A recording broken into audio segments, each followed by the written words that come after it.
In today's video, I'm going to teach you how to fix the server denied POP3 access error on Gmail, step by step.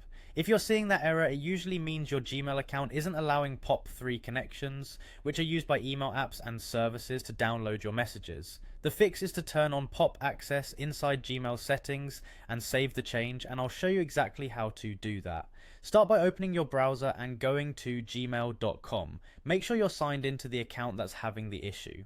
Once your inbox loads, look to the top right and click the gear icon for settings. A quick settings panel will slide out. In that panel, choose see all settings to open the full settings page where we can make the change we need.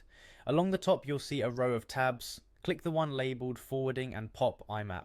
This is where Gmail controls access for mail clients. Now on this page, find the section titled POP download. If POP is currently disabled, that's what triggers the server denied POP3 access message when an app tries to connect. In the POP download section, select Enable POP for all mail. This option allows your email client or integration to download messages from your entire mailbox, not just new ones.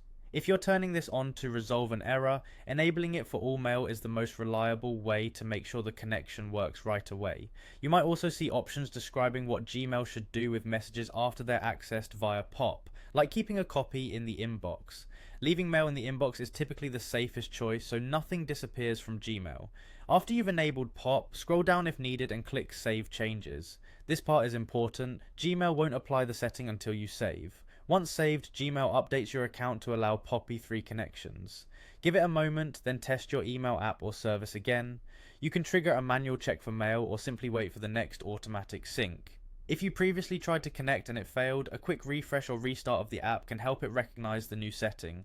Also, if you manage multiple Gmail accounts, double check you enabled POP on the correct one. That's all you need to do. By enabling POP for all mail and saving your changes, you've granted your client permission to download messages, which resolves this server denied POP3 access error.